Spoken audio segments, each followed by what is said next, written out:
अस्सलाम वालेकुम। Welcome to my channel Mahvish voice. मज़ीद वीडियो अपडेट्स के लिए महविश वॉइस को सब्सक्राइब करके बेल नोटिफिकेशन को ऑन कर लीजिए। और अगर आप लोग अपनी ज़िंदगी की कुछ हॉरर वाक़यात हमसे शेयर करना चाहते हैं तो स्क्रीन पर मेरी इंस्टाग्राम की आईडी आप लोगों को नज़र आ रही होगी, तो आप लोग मुझे मेरे इंस्टाग्राम पे मुझे डीएम कर सकते हैं और अपनी स्टोरीज़ मुझे वहाँ सेंड कर सकते हैं। ये कहानी मेरे एक दोस्त की आप बीती है जो आपसे शेयर करती हूँ। दिसंबर की एक सुबह मैं अपने पास आए कुछ मेहमानों के साथ मसरूफ़ था कि मुझे एक कॉल महसूस हुई। दूसरी तरफ मेरे एक बहुत प्यारे ताल्लुक़ वाले शरीफ साहब, जो कि ना सिर्फ मेरे साथ बहुत बेतकल्लुफ़ भी हैं, हालांकि उम्र में मुझसे काफ़ी बड़े हैं और मुझे बदर पुत्र ही कहते हैं, लेकिन उनसे मेरा रिश्ता दोस्ती के करीब करीब है। उसकी वजह उनकी सादा तबीयत और दिल की अच्छाई है। शरीफ साहब चंद एकड़ के ज़मींदार होने के साथ साथ मांदरा भी हैं। मांदरा लफ्ज़ से कई क़ारीन ना वाकिफ़ होंगे। बताता चलूँ कि सांप बिच्छू के कांटे का दम करने वाले को मांदरा कहते हैं। देहात में लोग आज भी सांप बिच्छू के काटने पे मांदरों के पास जाकर दम करवाते हैं और उस जहर का देसी इलाज करवाते हैं और अल्लाह के करम से शिफा पाते हैं। मेरे हेलो करने पर शरीफ साहब बोले, बदर पुत्र घर में ही है ना? जी बिल्कुल घर ही हूँ, सब खैर तो है ना? तो बोले, सब अल्लाह का फजल है, तू बस घर रहना, किसी को लेकर 1 घंटे तक तेरे पास आ रहा हूँ।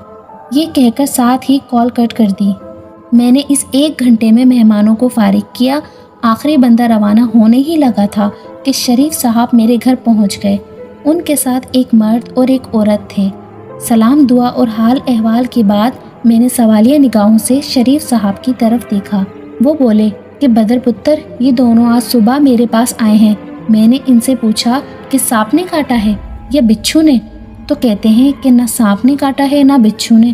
फिर इन्होंने अपनी परेशानी मुझे बताई तो मैं समझ गया कि ये मामला तुम्हारे मतलब का है, तो इनको लेकर मैं तुम्हारे पास आ गया। ये कहकर शरीफ साहब खामोश हो गए। मैंने उस आदमी की तरफ देखा जो मेरी तरह खामोशी से शरीफ साहब की बात सुन रहे थे, तो उन्होंने खनकार कर गला साफ किया और बोले कि मैं आपको सारी बात तफसील से बताता हूँ। मेरा नाम रबनवास है, हम दोनों मियाँ बीवी हैं। इन्होंने 7 बेटी खातून की तरफ इशारा किया। हमसे जुड़ी परेशानी हमारे दादा अब्बा के वक्त से शुरू हुई। मेरे वालिद साहब मेरे दादा अब्बा की इकलौती औलाद थे। अभी वालिद साहब की उम्र 10 साल थी कि मेरे दादा के साथ ये वाक़या पेश आया। हुआ इस तरह कि दादा अब्बू एक गांव में रहते थे और एक ज़मींदार के यहाँ उनके जानवरों को चारा डालने की नौकरी करते थे। दादा अब्बू का घर गांव से थोड़ा हट कर था। घर के इर्द गिर्द दरख्तों के झुंड थे। एक दिन उस जमींदार ने एक बीमार भैंस तोहफे में मेरे दादा को दे दी।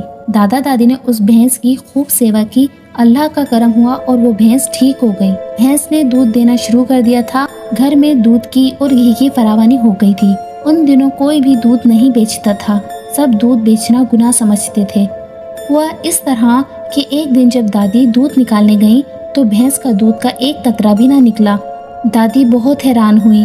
शाम को दूध निकाला गया। हैरानी ये कि अगले दिन फिर सुबह दूध नहीं निकला। दादा दादी शक में पड़ गए कि रात को शायद कोई चोरी दूध निकाल जाता है। उस रात दादा ने रात जागते गुजारी और दादा का शक सही निकला। सहर से भी पहले दादा ने भैंस को बोलने की आवाज़ सुनी। दादा अब्बू खामोशी से भैंस की तरफ बढ़े। अंधेरा कुछ ख़त्म हो रहा था। दादा अब्बू ने भैंस के पास गौर से देखा तो उन्हें एक नौजवान लड़का भैंस के पास बैठा नजर आया। दादा अब्बू थोड़ा और आगे बढ़े तो देखा कि वो नौजवान भैंस का दूध पी रहा है। दादा ने गुस्से से उसे ललकारा। दादा अब्बू की आवाज़ सुनते ही वो नौजवान चौंक कर पीछे हटा और उठकर सरपट दौड़ लगा दी और घर की दीवार फलांग गया। दादा बेचारे के लिए सब बहुत अजीब था। खैर, दादा अब्बू ने बात सुबह पे छोड़ दी कि सुबह जमींदार को बताकर गांव से उस बंदे को ढूंढूंगा। दादी भी आवाज़ सुनकर उठ चुकी थी। दादा ने सारी बात दादी को बता दी। वो बोली, अच्छा जाने दो, किसी भूखे का पेट भर गया यही बहुत है। सारी रात जागने की वजह से दादा की तबीयत कुछ बेहतर ना थी। तबीयत की खराबी की वजह से दादा अब्बू जमींदार के घर ना जा सके और काम से छुट्टी कर ली। उस दिन दोपहर के वक्त घर के दरवाजे की कुंडी खटकी। दादा अब्बू ने दरवाज़ा खोला तो सामने खूबसूरत शक्ल का नौजवान खड़ा था। दादा ने उसे पहचान लिया कि ये सुबह वाला ही नौजवान है, मगर उसकी खूबसूरती और आंखों की चमक ने दादा की ज़बान बंद कर दी थी। सलाम करने के बाद वो नौजवान बोला कि मैं एक परदेसी हूँ, कुछ दिन इधर रहने आया हूँ। मेरा आपके पास आने का मकसद ये है कि मैं 3 दिन से आपकी भैंस का दूध पी रहा हूँ। मैं उसकी उजरत देने आया हूँ। दरख्वास्त करता हूँ कि आप रोज़ रात को अपनी भैंस घर से बाहर दरख्तों के झुंड के पास बांध दिया करें। अगर आपको ये लगे कि भैंस चोरी हो सकती है तो मैं पूरी भैंस की कीमत से दुगना ज़्यादा कीमत अदा कर रहा हूँ। आप बस भैंस की खुराक का ख्याल रखें। ये कहकर उसने 3 सोने के सिक्के दादा के हाथ पर रख दिए और बोला, ये दूध और भैंस की कीमत है और ये एक सिक्का और, इस बात को राज रखने के लिए। ये बात तुमने अपनी बीवी के अलावा किसी को नहीं बतानी, किसी को भी नहीं। मैं जब यहाँ से जाऊँगा तो तुम्हें और भी इनाम दूंगा। वापस मुड़कर दरख्तों के झुंड की तरफ चला गया। दादा अब्बू जो हैरानी से सिक्के हाथ में पकड़े उस खुश शक्ल नौजवान को देख रहे थे, उस नौजवान के नज़रों से ओझल होने के बाद हैरानी भरी खुशी के साथ दरवाज़ा बंद करके वापस मुड़े। उन्हें यकीन नहीं आ रहा था कि सोने के ये 4 चमचमाते सिक्के अब उनके हैं। उन्होंने सारी बात दादी को सुनाई। दादी जो हैरानी और बेयकीनी से सिक्कों को देखते हुए ये सब सुन रही थी, खुशी से बोली कि सोच क्या रहे हो, जल्दी से जाकर भैंस को दरख्तों के झुंड में बांध दो। गर्ज ये कि रोज शाम के बाद भैंस दरख्तों के झुंड के पास बांध दी जाती और सुबह वापस घर। इस बात को 15 दिन गुजर चुके थे कि एक दोपहर 2 जोगी बीन बजाते दादा के घर के सामने आ पहुँचे और दरवाजे के आगे बैठ गए। दादा अब्बू उस वक्त जमींदार के घर गए हुए थे। दादी ने दरवाज़ा खोलकर जोगियों को खैरात दी। जोगी दुआ देने लगे।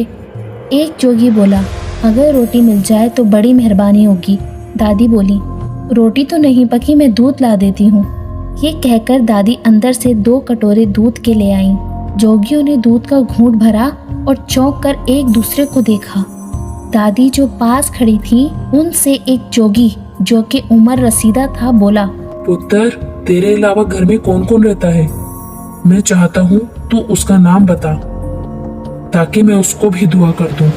दादी बोली, मैं, मेरा मासूम बेटा और शोहर के अलावा कोई नहीं। जोगी बोला कि पुत्र, तू मुझसे कुछ छुपा रही है। कोई और भी है तेरे घर वालों के अलावा तेरी भैंस का दूध पीता है। मेरा इल्म मुझे बताता है कि वो तेरा और तेरे घर वालों का दुश्मन है। तू मुझे बता। दादी जो सीधी सादी सी थी परेशान होकर बोली, और तो कोई नहीं, एक अजनबी नौजवान कुछ दिन से दूध पी जाता है मगर हमारे घर नहीं आता। ये सुनकर दोनों जोगी एक दूसरे को देखकर मुस्कुरा दिए। वही बूढ़ा जोगी बोला, वो कब आता है? तो दादी ने उसे वक्त बता दिया। जोगी बोला, वो इंसान के रूप में कोई बला है। तू हमें इजाजत दे कि हम झुंड में छुपे रहे और जब वो आए तो हम उसे पकड़ लें।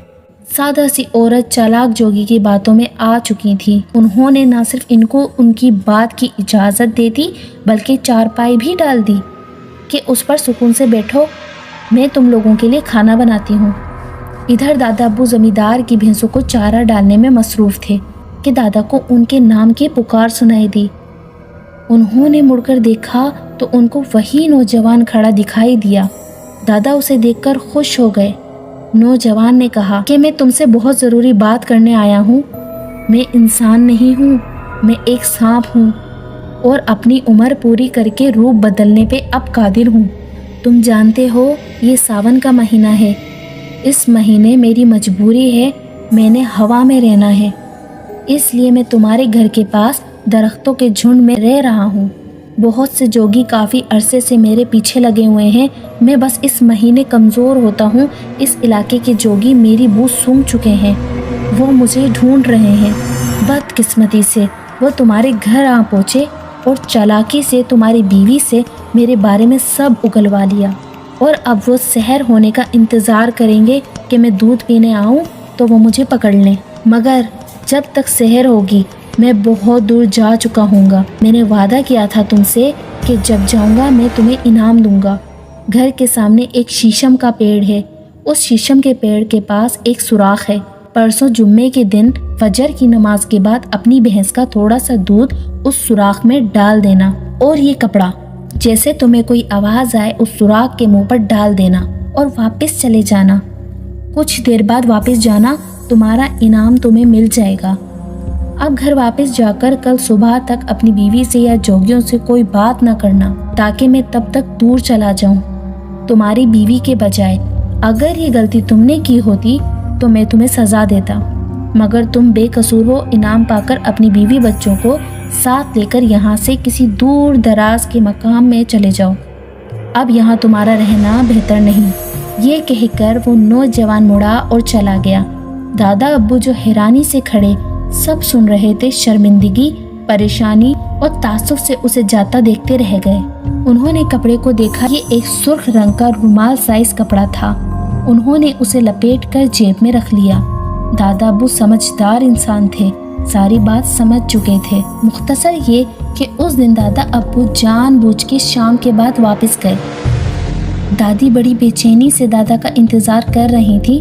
دادا کو دیکھتے ہی ساری بات جھٹ سے سنا دی اور کہا، میں تو ڈر کے مارے آج بھینس باندھنے بھی نہیں گئی۔ جوگی بابا کو بھینس کھول کر دی اور انہوں نے وہاں باندھ دی۔ آپ جوگی بابا کو مل لو، مگر دادا ابو نے تھکاوٹ کا بہانہ بنا کر انکار کر دیا۔ اگلی صبح دن چڑھے، جوگیوں نے دروازے پر آواز لگائی، ناشتہ پانی دے دو۔ دادا نے، جو آج بھی زمیندار کے گھر کام کرنے نہیں گئے تھے، دروازہ کھولا اور بڑے غصے سے جوگی کو کہا کہ جتنا جلدی ہو سکتا ہے یہاں سے چلے جاؤ، ورنہ پورا گاؤں اکٹھا کر کے سزا دلواؤں گا کہ تم پہلے لوگوں کے گھروں میں سانپ چھوڑتے ہو، پھر پکڑتے ہو اور ان سے معاوضہ لیتے ہو۔ بھاگو یہاں سے، پتہ نہیں کیا الٹی سیدھی بات سنا کر تم نے میری بیوی کو پریشان کر دیا۔ چالاک جوگی آگے سے ہنس دیا اور بولا، آ گیا نا تو بھی بہکاوے میں۔ آج وہ دودھ پینے جب نہیں آیا تو میں سمجھ گیا تھا کہ کچھ گڑبڑ ہے۔ اب سن، میں کئی سالوں سے اس کا پیچھا کر رہا ہوں۔ وہ روپ بدلنے میں ماہر ہے، میرے بڑے کام آئے گا۔ بڑی مشکل سے اس کی بو پا کر میں اس کے سرے پہ پہنچا تھا، مگر تو نے میرا سارا کام بگاڑ دیا۔ جوگی نے جیب سے ہلدی نما پاؤڈر سا نکال کر دادا ابو کے آگے ہوا میں اچھال دیا اور کہا، جا، آج کے بعد تیرے ایک بیٹے کے علاوہ اور اولاد نہ ہوگی، اور نہ ہی اس کے آگے ایک اولاد سے زیادہ اولاد ہوگی، اور یہ سلسلہ تیری 7 نسل تک چلے گا۔ دادا ابو نے یہ سن کر تحمل سے کہا کہ تو جاتا ہے یا میں آواز دوں گاؤں والوں کو۔ جوگی بڑبڑاتا ہوا اپنے ساتھی کو لے کر چلا گیا۔ دادا ابو نے دادی سے بھی کافی ناراضگی کا اظہار کیا۔ شام کو دادا ابو نے شیشم کے درخت کے پاس جا کر سوراخ ڈھونڈنے کی کوشش کی، مگر سوراخ کا نشان تک نہ تھا۔ جمعے والے دن دادا ابو نے فجر کی نماز ادا کی اور شیشم کے درخت کے پاس چلے گئے۔ وہاں ادھر ادھر دیکھا تو درخت کے پاس ایک کافی کھلا سوراخ نظر آیا۔ دادا ابو نے اس سوراخ میں بھینس کا دودھ جو وہ گلاس بھر کر ساتھ لائے تھے اس سوراخ پر گرا دیا۔ دودھ گرتے ہی سوراخ میں سے ایک عجیب سی بھن بھناہٹ کی آوازیں آنے لگیں۔ دادا جو حیرانی اور خوف سے یہ آواز سننے میں مصروف تھے، بھول گئے کہ نوجوان نے ان کو کہا تھا کہ جب آواز آئے تو کپڑا سوراخ پر ڈال دینا۔ اسی لمحہ اچانک سے کالے بھیڑ سینکڑوں کی تعداد میں سوراخ سے باہر نکلنے لگے۔ بھیڑوں کے سوراخ سے نکلنے کی رفتار اور بھن بھناہٹ کی آواز بہت تیز تھی۔ جب کافی دیر بھیڑ نکلنے کے بعد ان کی رفتار اور تعداد میں کمی آنے لگی تو دادا جو بہت خوفزدہ ہوئے کھڑے تھے، انہوں نے چونک کر وہ کپڑا سوراخ پہ پھینک دیا۔ کپڑا پھینکنے کی دیر تھی، بھیڑ نکلنا اور بن بناہٹ کی آواز آنا ایک دم سے بند ہو گئی۔ دادا نے ڈر کے مارے گھر کی طرف دوڑ لگا دی۔ گھر پہنچ کر اوپر کی طرف دیکھا کہ بھیڑوں کا غول ہوگا، مگر کچھ بھی نہیں تھا۔ صبح دن چڑھے، دادا ابو ہمت کر کے دوبارہ شیشم کے درخت کے پاس گئے۔ کپڑا وہیں پڑا تھا۔ ڈرتے ڈرتے کپڑا اٹھایا تو دیکھ کر حیران رہ گئے کہ وہاں کافی مقدار میں سونے کے سکے پڑے تھے اور سوراخ کا نام و نشان تک نہیں تھا۔ خوشی خوشی کانپتے ہاتھوں سے انہوں نے سونے کے سکے اٹھائے اور گھر کی راہ لی۔ مختصر یہ کہ دادا ابو نے وہ علاقہ ہی چھوڑ دیا۔ غربت خوشحالی میں بدل چکی تھی۔ جوگی کا کہا سچ ثابت ہوا۔ دادا کی کوئی اور اولاد نہ ہوئی۔ میرے والد کے جوان ہونے پہ دادا نے یہ واقعہ ان کو سنایا۔ ان کی شادی کی، پھر میں پیدا ہوا۔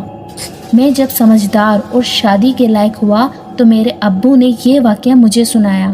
دادا ابو بھی کبھی موڈ میں ہوتے تو سنایا کرتے تھے یہ واقعہ۔ میری شادی کے بعد दादा अब्बू और वालिद साहब की वफ़ात हो गई। मेरी शादी के बाद 7 साल तक हम औलाद से महरूम रहे। बहुत कोशिश की, इलाज करवाया, अल्लाह पाक ने बेटे से नवाजा। अल्लाह के करम से मेरा बेटा 4 साल का है, मगर उसके बाद कोई औलाद नहीं हुई। हम जहाँ सुनते हैं वहाँ भागते हैं। सारे आमिल हजरात सारी बात सुनकर यही कहते हैं कि इस जोगी ने दादा पर जो अमल कर दिया था उसकी काट करनी पड़ेगी, मगर नाकामी का सामना करना पड़ता है। रुपया पैसे की कमी नहीं, बस औलाद की कमी का एहसास होता है। हमें किसी ने कहा कि आप किसी मांदरे के पास जाएं। मेरे एक मुंशी साहब बाबा शरीफ को जानते थे। उन्होंने उनका बताया, उन्होंने सारी बात सुनकर आपका जिक्र किया और अब आपके पास बैठे हैं। ये कहकर वो साहब खामोश हो गए। मैं काफ़ी दिलचस्पी और तवज्जो से उनकी बात सुनने में मसरूफ़ था। मेरी ज़िंदगी में रोज़ नई से नई और दिलचस्प बात और वाक़या देखने सुनने को मिलते हैं, मगर ये वाक़या अपनी मिसाल आप था। मैंने इनको तसल्ली दी कि आप नाश्ता करें, चाय पिएं, फिर देखता हूँ क्या मामला है। मैंने इनके नाम वग़ैरह, जिनमें दादा दादी के नाम भी शामिल थे, लिख लिए। उनके नाश्ता करने के दौरान मैं उस सारे मामले की मालूमात ले चुका था। जब मैं मालूमात ले चुका तो वापस उनके पास जा बैठा और अर्ज़ किया कि मोहतरम, मेरी ज़िंदगी में ऐसा वाक़या और मामला पहली बार आया है। मैं समझ सकता हूँ कि आपके दादाजी ने जो आपके अब्बू को बताया वही आपके अब्बू ने आपको बताया। उसमें कौन सी बात कितनी हद तक सच है मैं नहीं जानता, मगर ये ज़रूर कहूँगा कि आपकी ज़ात पे कोई सहर के असरात नहीं, और अगर मेरा हिसाब ठीक है तो आपके वालिद साहब की ज़ात पे भी आपके दादा अब्बू की तरह कोई सहर का असर नहीं था। आपने बताया कि जब ये वाक़या पेश आया आपके वालिद की उम्र 10 साल थी और वो आपके दादा की इकलौती औलाद थे। इस हिसाब से देखा जाए तो आपकी दादी दादा पहले से ही उस कमी में मुब्तला थे। आगे इनकी औलाद में आप भी इकलौते हैं। अब आपका बेटा भी आपकी इकलौती औलाद है। पूरी दुनिया में ऐसे कई घर हैं जिनकी एक ही औलाद होती है। आप परेशान ना हो, मैं आपको कुछ पढ़ने और कुछ इस्तेमाल करने का एक इलाज बता देता हूँ। अल्लाह ने चाहा तो अल्लाह पाक आपको और औलाद से नवाजेंगे। इस दौरान आप किसी अच्छे डॉक्टर से मिलें। मुख्तसर ये कि कुछ हफ्ते के रूहानी इलाज और मेडिकल के इलाज के बाद एक दिन रब नवाज साहब की मुझे कॉल आई, जो खुशी से फूले ना समा रहे थे। कह रहे थे कि अल्लाह का बहुत करम हो गया है, मेरी बेगम उम्मीद से है। 9 माह बाद उनको अल्लाह पाक ने जुड़वा बच्चों से नवाजा। रब नवाज साहब ने मुझसे मशवरा करके दोनों बच्चों के नाम रखे। अगले दिन रब नवाज साहब ढेर सारी मिठाइयाँ और तहाइफ के साथ तशरीफ़ लाए। जाते वक्त उन्होंने एक लिफाफा मुझे दिया और कहा कि मैं जब चला जाऊं तो ये लिफाफा खोलिएगा, इसमें एक ख़ास तोहफ़ा है। उनकी गाड़ी रवाना होने के बाद मैंने बड़े इश्तियाक से वो लिफाफा खोला। अंदर एक बारीक पेपर था। मैंने वो पेपर निकाल कर खोला तो मैं मुस्कुरा दिया। सामने एक बारीक सा सोने का सिक्का पड़ा था। जिन्होंने हमारे चैनल को सब्सक्राइब नहीं किया है सो काइंडली हमारे चैनल को सब्सक्राइब करके बेल नोटिफिकेशन को ऑन कर लीजिए और हमारे वीडियोस को लाइक करना और शेयर करना मत भूलिएगा। मिलते हैं बहुत जल्द किसी नेक्स्ट हॉरर स्टोरी के साथ। तब तक के लिए मुझे इजाज़त दीजिए और अपना बहुत ख्याल रखिएगा। मुझे दुआओं में याद रखिएगा। अल्लाह हाफिज़।